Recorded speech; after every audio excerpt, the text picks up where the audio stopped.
Is there a stone there for the... Great-great-grandpa's is the big one up there. Yeah, they put a new one up there because he had already died in 22, and then in the 70s, I think a lot of the grandchildren got together and put a new stone up. Yeah, my great-grandfather and grandmother and Rogers are buried up there in the bigger stone, and then two of their sons passed away, and they share a tombstone, and the little tombstone is my aunt. That was my dad's sister. She died in 1916. These people were really German. My grandma never really did master the English language. She understood it, but she didn't like to talk it, and she first died in 89. She got to be 97 years old. But on her daughter's tombstone, the little one up there, it's in the shape of a heart. They put in English because they were truly Americans. They weren't like a lot of these people we just opened the gates to. They put on her tombstone, "Meet me in the better land," in English. So the other tombstones have German on them, the two taller ones there that are stand about this tall. But there are 1, 2, 3, 4, 5, 6, 7, 8, 9, 10 people buried here. Not very many, but you have to figure when these people come over, my great-grandpa was 29 years old and my great-grandma 21.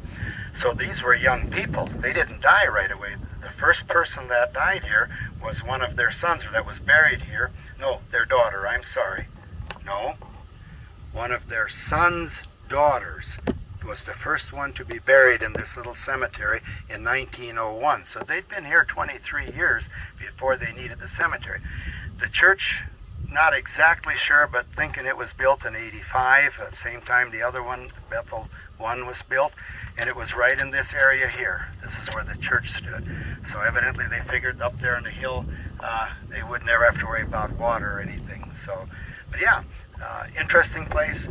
We are in the process now, our church, like I said, Frieden's has 7 cemeteries, and we're in the process now of finding all the people that we know of that are buried there but are in unmarked graves. And we want to do like they did down there at the Little Odessa Reformed Cemetery by Scotland and Lesterville, is put those names then on a stone that'll be in each one of those cemeteries. So that'll get us down the road a little ways further for history as to who's buried in these cemeteries. So, yeah, that's about all we know. Go ahead. Yeah. What year would this church have closed? In 45 first. Yeah, the other one closed in 38, and if you remember, that's when Dry Creek Baptist closed. Those people had just come through the 30s. Times were rough and tough, and I suppose they just figured it's time. Maybe the building needed repair, but there was still 22 families in that one.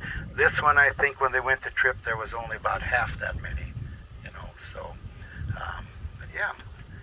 And but they first went to Tripp when they built the new church in 45 through 47. Then they went to Tripp.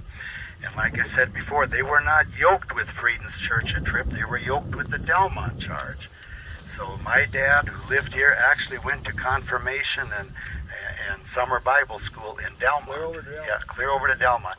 And I asked my dad, because he was 14 in 1930, because that was just after the good times, But I said, well, Dad, didn't you get homesick? Because they'd take him over Monday mornings and he'd stay till Friday in the summer. They had 4 weeks of vacation Bible school. And I says, well, Dad, didn't you get lonely? That's the first time you'd ever been away from home, Yeah, I'd only probably been to Mitchell a couple times and Yankton once, but I got to Delmont every week and then Bible school. Weren't you homesick? I said. Well, he stayed with the preacher there. The preacher had many of these children that would stay there. And he said, he had a daughter that was 1 year younger than me and a daughter that was 1 year older than me.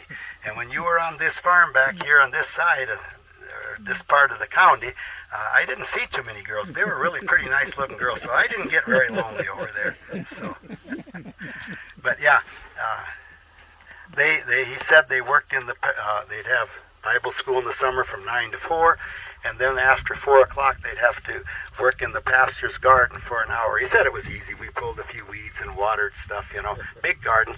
And then he says we'd have supper, and then we had to do our Bible studies in the evening, and of course go to bed and start over the next day then. So, but yeah, this church hung out here till 45.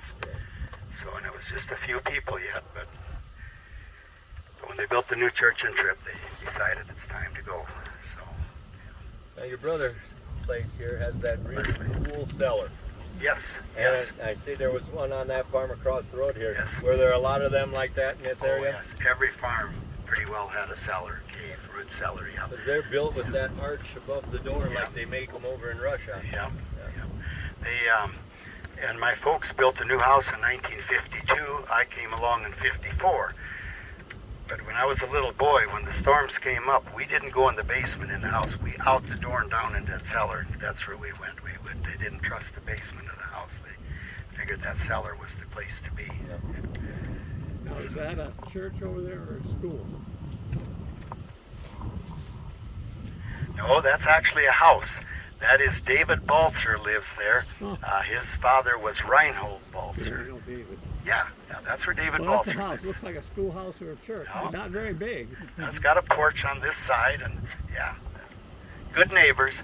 And like we were talking before, the reforms kind of ended here and headed that way.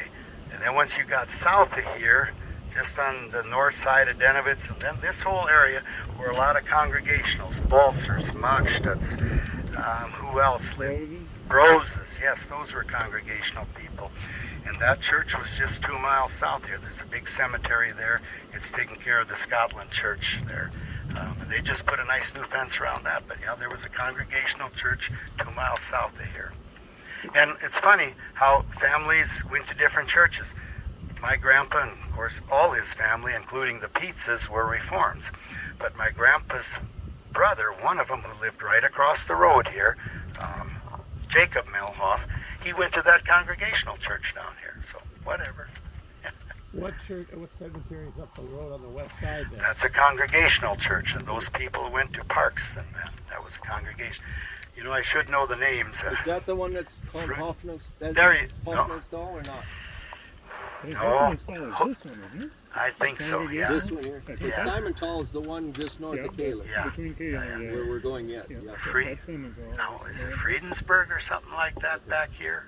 You forget, you know. But it's funny how about every 2 or 3 miles you got a cemetery, you know. So, but this one here, like I say, you look at this and you say, well, gee, they homesteaded here in '78, but nobody was buried here till '01. But they were young people when they came. So, any questions?